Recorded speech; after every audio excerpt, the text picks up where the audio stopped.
Alright guys, today I'm gonna speak in Korean first and then in English, so either check the timestamps or listen to me speak in Korean and cover this issue. 안녕하세요. 기억하신지 모르겠지만 하이브 그리고 빌리프랩 소스뮤직이 유튜브 채널, 사이버레카 채널을 고소를 했었습니다. 그래서 이 아티스트를 비방을 했던 유튜버의 신원 정보를 받는다 이런 기사가 지난 11월에 나왔었죠. 그리고 이거 관련해서 제가 영상을 만든 적도 있습니다. 미국 법원 승인받은 하이브가 고소할 유튜브 채널 7곳 정리 이렇게 11월 29일에 영상을 제작을 했었네요.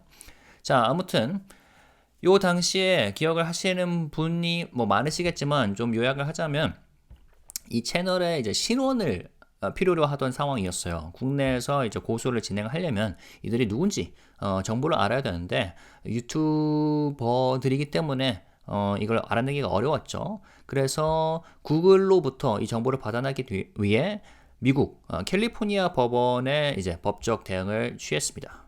그리고 이게 이제 미국 법원이 결국 구글과 유튜브의 외부 법정에 사용될 증거를 제공하라고 승인을 했고요. 그리고 이에 따라 해당 유튜브 채널을 상대로 국내에서 민형사상 책임을 물게 되었었어요. 그래서 이때 이 결정이 제가 커버를 했던 게 12월 27일에 나왔던 요 결정입니다. 보시면 바로 요건데 이제 기사를 통해서 이게 설명이 되었었죠. 이 판사가 하이브, 빌리프랩, 소스뮤직 등이 구글에 소환장을 발행할 수 있도록 청구를 한 것을 승인을 했고요. 그리고 신청인의 요청을 승인하며 구글이 30일 이내에 유튜브 채널과 관련된 모든 정보를 신청인에게 전달을 해야 한다라고 했었고, 자, 그런데 이 소환장 요청이 지나치게 치매적이거나 부담이 큰 것이 아니라 필요한 정보만을 요청하고 있다는 점을 고려해 발행을 허가했다며 구글은 신청인에게 요청된 정보를 제공해야 하며 그리고 유튜브 채널 운영자들도 30일 이내에 소환장에 이의를 제기할 수 있는 기회를 가진다. 이게 이제 그 판결문이었습니다. 자, 그런데 오늘 현지 시간으로 2월 5일 업데이트된 법원 명령이 있습니다. 그래서 2024년 11월 27일 법원은 하이브 측 신청인이죠. 에게 구글에 대한 최종 소환장을 송달할 것을 지시했으며 이후 구글은 30일 이내에 해당 유튜브 채널과 관련된 개인들에게 소환장을 전달해야 했다. 그 후 구글과 해당 유튜버들은 소환장이 전달된 날짜로부터 30일 내에 법원에 이의를 제기할 수 있는 기회가 주어졌다. 자, 근데 이제 이 기한이 모두 만료될 때까지 어떠한 이의 제기도 접수되지 않음에 따라 법원은 이번 사건을 2월 7일 금요일에 종결할 것이라고 밝혔고요. 단 특별한 사유가 제출될 경우 이를 검토할 여지는 남아 있습니다. 결국 이제 이번 결정에 따라 하이브가 해당 유튜버들의 신원 정보를 구글로부터 제공을 받을 수 있게 되었습니다. 모르겠습니다. 일단 저는 여기 업데이트된 거를 보고 말씀을 드린 건데 이미 받았을지는 제가 모르겠네요. 아무튼 어떠한 이의 제기도 되지 않았다고 하니까 그 신원 정보를 받는 거에 있어서는 문제가 없을 것으로 보이고요. 때문에 향후 국내 한국에서 진행될 명예훼손 소송 그리고 추가 법적 조치에 중요한 전환점이 될 것으로 보입니다. 그리고 물론 이 영상에서 설명을 드렸었지만 기억이 안 나시는 분들을 위해서 잠깐 또 설명드리자면 한 7곳의 채널을 신원 정보를 요청했고 고소를 진행 중입니다. 커yon 토끼장, 엔터픽, 피플박스, 다이슈, 뉴진스팸, 왕짐 이슈, 이슈탄. 이제 이 채널들이 꼭 집어서 아일릭과 르세라핌의 비방 영상을 만들었었죠. 그리고 하이브 인원들, 하이브 임직원을 비방하는 그런 콘텐츠도 있었고요. 그리고 대표적으로 아일릿이 뉴진스를 표절했다. 그 이슈가 작년에 이제 미니진 씨의 좌표 찍기에 따라 굉장히 일파만파 퍼지면서 이 채널들이 그런 의혹을 더욱더 증폭시키게 만든 작용을 했었고요. 아무튼 이 채널들의 좀 근황을 살펴보자면 예를 들어서 커yon 토끼장 이 채널 같은 경우는 이 기사 그러니까 유튜버 신원 정보를 받는다 이 기사가 나온 뒤로는 딱히 영상이 안 나오고 있습니다. 좀 잠수를 한 것 같고 엔터픽이나 피플박스 그리고 다이슈 나머지 채널들은 계속해서 영상이 올라오고는 있습니다만 하이브 아티스트 특히 그 뭐죠? 그러니까 아일리시과 그리고 르세라핌 관련된 영상은 네, 신기하게도 없어요. 아마 좀 정리를 좀 한 것 같아요. 그때도 정리했었는데 최근에도 뭐 관련 영상은 나오지 않는 것 같고요. 그리고 뉴지스 팸 같은 경우는 채널이 삭제가 됐습니다. 뭐 직접 삭제를 했는지 폭파된지는 잘 모르겠지만, 근데 이제 뉴지스 팸 오리지널이라는 채널을 또 만들어서 뭐 여러 가지 영상을 뭐 올리고 있는데, 뭐 그렇고요. 그리고 왕잼 이슈 같은 경우에도 운영 중이나 네 아일리시나 르세라핌 관련된 영상 없고 아이브 관련 영상이 많네요. 자, 그리고 또 어디였죠? 보면 이슈탄 같은 경우에도 네 지금 삭제가 된 것 같습니다. 아무튼 이런 상황이고요. 그렇기 때문에 뭐 삭제된 채널도 기록이 남죠. 기록이 남기 때문에 뭐 구글로부터 문제가 없다면 정보를 받아낼 것이고, 모르겠습니다. 이건 제가 그 뭐 제 생각에 하는 말씀인데, 아무튼 그 정보를 받게 될 경우에는 뭐 국내에서 명예훼손 관련된 고소가 진행되지 않을까 싶습니다. 그리고 요거 관련해서 뭐 관련은 아니지만 최근에 제 구독자분들 중에 정국 태형인 것 같은데 Y가 빼먹은 것 같군요. 소장, 즉 탈덕 수용소 관련된 업데이트를 요청하신 분이 계셨어요. 그래서 요 얘기를 지금 하면은 좀 타이밍에 알맞을 것 같습니다. 왜냐하면 이 채널들 운영자가 국내에서 고소가 진행될 경우에 과연 어떤 일이 벌어질까를 약간 좀 티저 형식으로 저희가 볼 수 있는 게 바로 요거죠. 네, 탈덕 수용소 관련된 케이스. 이게 지난달에 최근 업데이트가 나왔었는데 유죄 추징금 2억 이렇게 나왔었습니다. 그래서 2025년 1월 15일에 인천지방법원이 탈덕 수용소에게 징역 2년 그리고 집행유예 3년을 선고를 했습니다. 근데 이제 법원이 이 탈덕 수용소가 허위 정보를 유포해 벌어들인 수익을 반납을 해야 한다면서 추징금을 이제 2억 원을 추징금을 명했고요. 근데 이제 재판부가 판결에서 탈덕 수용소가 지속적으로 거짓 정보를 퍼뜨려 피해자들에게 심각하고 돌이킬 수 있는 피해를 입혔다. 그렇죠? 명예훼손죄는 피해자들에게 회복하기 어려운 피해를 안긴다는 점에서 엄히 처벌할 필요가 있다며, 피고인은 반복적으로 유명 연예인을 비방하거나 자극적인 내용을 유튜브 채널에 올려 적지 않은 수익을 얻었는데 죄책이 무겁다라고 판단했고요. 다만 피고인이 늦게나마 인정하고 반성하고 있고 해당 사건이 언론 등에 나와 잘못을 깊이 깨닫는 기회를 가진 것으로 보인다. 장 씨에게 2천만 원을 공탁한 것을 비롯해, 여기서 장 씨는 장원영 씨고요. 피해자들에게 합계 6천만 원을 공탁하는 점 등을 고려해 형을 정했다라고 했습니다. 그리고 이 탈덕 수용소 운영자는 이거는 그 요약이죠. 2021년 10월부터 작년 6월까지 장원영을 비롯한 유명인 등 7명에 대한 허위 영상을 유튜브에 23회 게시해 이들의 명예를 훼손한 혐의로 기소했다. 이 중에는 이제 BTS 멤버도 포함되어 있죠. 그리고 이 사람은 그중 5명에 대해서는 모욕적 영상을 19회 게시하고 그들 소속사에 대해서도 업무 방해를 한 혐의로도 기소됐다. 당시 채널 구독자는 6만 명 정도였고 해당 영상 게시로 월 평균 1,000만 원의 이익을 거뒀다. 그가 영상으로 생긴 수익은 총 2억 5천만 원인 것으로 확인이 됐고요. 음성 변조, 짜집기 편집 등 수법으로 다수 피해자에게 대한 악의적 비방이 담긴 자극적 가짜 영상을 만들어 게시했고 여러 등급의 유료 회원제 방식으로 채널을 운영했다. 자, 근데 흥미롭게도 여기에 대해서 검찰 측과 그리고 탈덕 수용소 측이 다 항소를 했습니다. 검찰은 형량 낮다 항소를 했어요. 자, 1심 재판 과정에서 징역 4년을 구형한 검찰은 A씨에게 더 무거운 형이 선고될 필요가 있다며 항소 배경을 설명했다. 검찰은 피고인은 적극적으로 허위 내용의 영상을 제작하고 배포해 피해자들에게 회복하기 어려운 피해를 입힌 중대한 범죄를 저질렀다고 강조를 했고요. 피고인이 이 사건 범행으로 2억 원을 넘는 상당한 수익을 얻었고 다수의 피해자로부터 용서받지도 못했다고 했었고요. 그래서 검찰 관계자는 악성 콘텐츠 게시 범행에 대해 엄정하게 대응할 방침이라고 했었습니다. 자, 이거는 아까 다뤘었고, 장원영의 질투에 동료 연습생의 데뷔가 무산됐다. 다른 유명인들도 성매매나 성형수술을 했다는 등의 내용을 담은 허위 영상을 만들어 유포를 했었고요. 자, 그런데 아까 말씀드렸다시피 이 탈덕 수용소 운영자도 항소를 했어요. 여전히 자신의 혐의를 인정하지 않았다. 추징금 명령했고요. 아까 얼마나 했죠? 징역 2년, 집행유예 3년, 2억 원의 추징금. 근데 A씨는 변호인을 통해 1심 선고에 불복하는 항소장을 제출한 것으로 전해져 있고요. 2월 2일 기사네요. 자, 이거는 재판부 아까 얘기했던 거고요. 그리고 늦게나마 인정하고 반성하고 있다. 그런데 변호인을 통해 항소장을 제출을 했다고 합니다. 자, 그리고 이것뿐만 아니라 지금 민사도 진행이 되고 있습니다. 일부 승소했다. 장원영 씨가 이분을 상대로 낸 손해배상 소송 항소심에서 일부 승소했고요.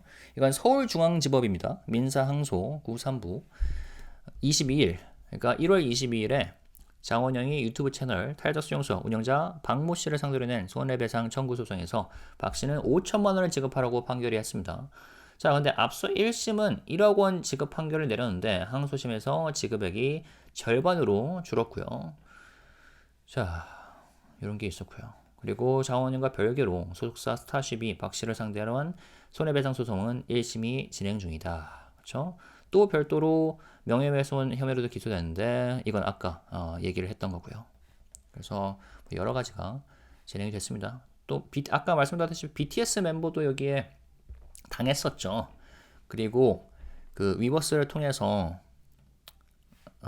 이건 제가 영상으로 만들었었네요. 지난 10월 26일에 뷔님과 정국님을 또 이제 타겟을 한 이력이 있었기 때문에 빅히트 뮤직 측에서 지난 12월 27일에 한편 탈덕 수용소에 대한 손해배상 소송, 아티스트의 개인정보 유출 및 스토킹 관련 민형사상 소송 등 별도로 진행 중인 사건들도 계속하여 진행 중이며 아티스트의 권익을 침해한 자들에 대한 법적 조치가 반드시 이루어질 수 있도록 할 것입니다. 라고 전한 바가 있습니다. 그래서 이렇게 보시면 아시겠지만 빅히트도 그렇고 그리고 다른 엔터 기업들도 더 이상 악플 그리고 이런 사이버 레카 채널을 용인하지 않고 적극적으로 액션을 취하고 있습니다. 특히 이제 스타쉽 엔터테인먼트가 고용을 했던 그 변호사님께서 큰일을 하셨죠. 이 디스커버리 제도, 미국 법원을 활용을 한 제도를 사용을 하셨고 선고까지 하셔서 지금 탈덕 수용소 그 운영자가 굉장히 많은 법적 이런 절차를 거치고 있는데 아까 앞서 말씀드렸던 이 채널 운영자들도 모르겠습니다. 이게 뭐 합의가 될 수도 있겠죠. 근데 하이브 측에서 과연 합의를 할지 그건 좀 두고 봐야 될 것 같은데 이거 제가 기억을 하기로는 1인당 2천만 원을 했던 걸로 기억하거든요. 얼마였지? 소장 피고는 원고들에게 각 10만, 100만, 1000만, 2천만 원 그리고 이에 대해서 이 사건 소장 부분 송달이 다음 날부터 다 갚는 날까지 연 12%의 비율로 계산한 돈을 각 지급하라. 소송 비용은 피고가 부담한다. 네, 그래서 어떻게 될지 지켜보겠습니다. 아무래도 요 사안이 작년에 꽤나 중대했었고 참 많은 아티스트들과 팬들이 상처를 받았던 만큼 이 부분은 끝까지 좀 팔로우업을 하도록 하겠습니다. 뭐 합의가 진행될 수도 있으나 그건 이제 이 채널 운영자들이 어떻게 대응을 하냐 따라 달라지겠죠. 그리고 요거를 이제 뭐 언론에서 또 어떤 식으로 다룰지 또 지켜봐야 될 문제고요. 아무튼 이런 이슈가 있었습니다. 그래서 저도 이거 관련해서 업데이트가 나오는 대로 영상을 또 만들도록 하겠습니다. 이상이고요. 영어로 넘어가겠습니다. Alright, so we just got a major update on HYBE's legal case against several YouTube channels that were spreading false and defamatory claims about their artist, Eyelid and LeSeraphim. The latest court order from February 5th, like literally today or yesterday, says or confirmed that the deadline for objections has passed, meaning no one came forward to contest the subpoena issued to Google. So as a result, HYBE is now set to receive the identifying information they requested about the people running these channels. So let's break this all down from the beginning to give full context on this case. So if you remember, back in August or September of last year, HYBE took legal action against multiple YouTube channels, including 커연 토끼장, 엔터픽, 피플박스, 다이슈, 뉴진스팸, 왕잼이슈, and 이슈탄. And according to HYBE, these channels were repeatedly publishing misleading and defamatory content about their artists, namely Islet and Le Seraphim, right? And from HYBE's perspective, this wasn't just typical online gossip. It was a targeted campaign to damage their artists' reputations. In legal filings, HYBE referred to these YouTubers as cyber wreckers, a term used to describe people who spread false, provocative, and harmful content online purely for views and profit. So HYBE initially filed a lawsuit against these channels in South Korea, but they ran into a major roadblock, meaning they didn't know who was behind them, right? And since YouTube is owned by Google and Google is an American company, HYBE had no way of directly obtaining the YouTubers' real identities through the Korean legal system. That's why they decided to take the fight to the US. And in September 2024, HYBE filed an ex parte application in the US District Court for the Northern District of California, asking for permission to issue a subpoena to Google. What does that mean? Essentially, they were requesting that Google be legally required to hand over information that could identify the people running these channels, including names, email addresses, phone numbers, and even IP addresses. Google, reserved the right to challenge the subpoena later. The court approved HYBE's request, and Google was given 30 days to notify the YouTubers that their information was being requested. And I made a video about that, right? Who are the 7 YouTubers HYBE is suing on November 29th? And this was the court order. For the foregone reasons, the court grants the applications. Applicants may serve a finalized version of the subpoena attached to the application. Google and the individuals associated with the YouTube channel shall be permitted to contest the subpoena in accordance with the procedure set forth above. Applicants must serve a copy of this order on Google at the same time as the subpoena. And yeah, essentially, at that point, the individuals behind these channels had another 30 days to contest the subpoena if they wanted to fight back. And that brings us to today. So the latest court order states that both of those 30-day periods have now elapsed. And since no one filed an objection, the case is set to close in the next few days. That means Google will be now handing over the requested information to HYBE. So what happens next? Now that HYBE has the identities, or will have the identities of these YouTubers, they can move forward with their lawsuits in Korea. This could lead to serious legal consequences for the individuals involved, including defamation charges and financial penalties. And since HYBE has already been pursuing cases like this aggressively, it wouldn't be surprising if they take additional legal steps to hold these people accountable.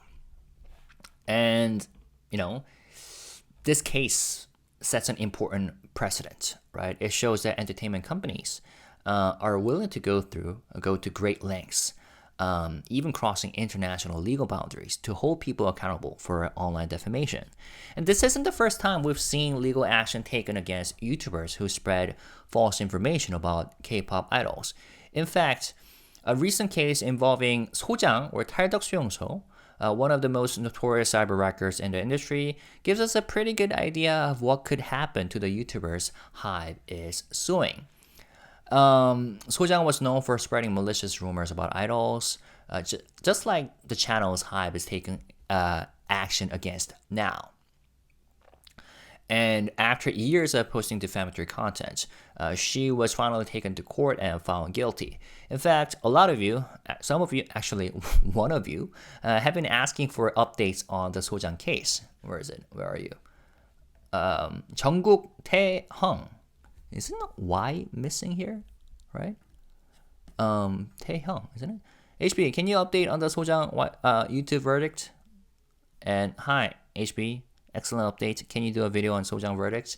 In fact, this viewer came over to my another channel, Classic Korea, and made a similar request. And I think this is the perfect time to cover an update on this case because we have some major developments, and like I said, this could provide a preview of what's to come for these other YouTubers that HYBE is suing. Okay, so on January 15th this year, 2025, the Incheon District Court sentenced Sojang or 탈덕수용소 to 2 years in prison with a 3-year suspended sentence. This means that she won't serve jail time unless she commit another crime during that period. But the court also ordered her to forfeit around 2 billion Korean won, approximately 1.5 million. No, actually, not 2 billion, sorry. 0.2 billion, so 200 million Korean won, which represents the money that she earned from spreading false information. The judge emphasized that Sojang's repeated false accusations caused severe and irreparable harm to the victims, and that their content was created purely for profit, not as legitimate criticism. The ruling made it clear, making money off malicious rumors about idols now comes with serious consequences. So, between October 2021 and June 2024, Sojang uploaded at least 23 videos containing false allegations about Jang Won-young of HYBE, notably, and 6 other celebrities, and that includes, I think, BTS, V, and Jungkook. And some of the most damaging claims included accusations that Jang Won-young sabotaged a fellow trainee's debut out of jealousy and that other idols were involved in illegal activities. Speaking of Jang Won-young, I've been listening to HYBE's latest album and I quite liked it. That was quite a side note. But check out Flu, one of the B-sides. I like it even more than the title track. Alright, but I was going tangent. And Sojang didn't just spread rumors. She strategically edited videos, used voice modulation to sound more credible, and designed clickbait thumbnails to attract as many views as possible. And on top of that, she operated a paid membership system, making subscribers pay for exclusive content. At their peak, she had about 60, and the reason why I keep saying she is because it turns out that the channel owner is female. Where is it? Yeah, there we go. Anyways. So at the peak, the channel had about 60,000 subscribers and was making roughly 10 million Korean won per month. By the time of their conviction, she had earned a total of, how much was it? 250 million Korean won from YouTube ads and paid memberships. 10 million won per month. There we go. All right. And aside from the criminal case, Sojang has also been sued for defamation. Jang Won-young won her lawsuit, and the court ordered Sojang to pay 50 million Korean won in damages. Originally, though, the amount was set at 100 million Korean won, but it was later reduced on appeal. Starship Entertainment also filed a separate lawsuit against Sojang, which is still ongoing. Given the serious criminal ruling, it's likely that Starship will push for even higher damages. And here's where things get even more interesting. Neither side is satisfied with the verdict. The prosecution believes the punishment is too light. They originally sought a 4-year prison sentence and argue that the suspended sentence and financial penalties don't go far enough to hold Sojang accountable. So on January 21st, they officially filed an appeal requesting a harsher punishment. Now, Sojang also filed an appeal hoping to reduce the sentence or financial penalties. Despite the guilty verdict, Sojang has not fully accepted responsibility, and this appeal suggests that she's trying to avoid some of the consequences. So this means that the case is now moving to the appellate court, and the final outcome could take months to be decided. If the prosecution wins, Sojang could end up serving actual prison time. If Sojang's appeal is successful, the penalties might be reduced. So with both sides appealing, this legal fight seems like isn't over yet. The appellate court will review the case and we'll have to wait and see whether 소장's punishment gets tougher or if they manage to get a lighter sentence. But yeah, what we do know is that this case has already set a huge precedent, right? K-pop agencies and idols are now actively fighting back against these cyber wreckers, right? 소장's channel has already been deleted, and regardless of the appeal's outcome, like her reputation is permanently damaged. Now, kind of related to this issue, in December of last year, Big Hit also confirmed that their lawsuit against 소장 is still ongoing, along with other legal actions related to the unauthorized sharing of BTS members' personal information and stalking cases. So they have made it clear that they have zero tolerance for these kinds of violations and will continue taking strong legal measures with no room for settlements or leniency. So looking at 소장's case, we can get a glimpse of what might be in store for the YouTubers HYBE is going after. If HYBE succeeds in their lawsuits, these YouTubers could be facing serious financial penalties or even criminal charges, depending on how the Korean courts handle their cases. And yeah, like I said, it is clear that companies are no longer just sitting back and letting these kinds of attacks slide. Whether it's HYBE, Starship, or other entertainment agencies, legal action against defamatory content is becoming more aggressive, and YouTubers who cross the line are starting to face real consequences. So this isn't just about warning statements anymore. People are actually getting sued, fined, and even facing prison sentences for spreading false information or engaging in harmful online behavior. So with HYBE about to receive the identities of these YouTubers, we'll have to wait and see what happens next. Will they fight back legally? Will they settle? Or will this case set an even stronger precedent for how online defamation cases are handled in the K-pop industry? We'll have to see. Let me know what you guys think about all of this. And I'll keep following these cases and bring you more updates as they come. And with that, I'll wrap it up. If you haven't already, subscribe to my channel, click the like button, and with that notification bell. And let's stay positive, respectful, and classy. See you guys all later. Oh, and if you're interested in more, general K-pop or Korean stuff, subscribe to my another channel, Classic Korea. Today I covered this case, MBC weathercaster Oh Yohanna's death, and whether she was bullied to death at MBC, one of the major media companies in Korea. So it's a quite unfortunate and sad case. All right. But despite all these things happening, let's stay classy and positive. Thank you guys. Peace and love. Bye-bye.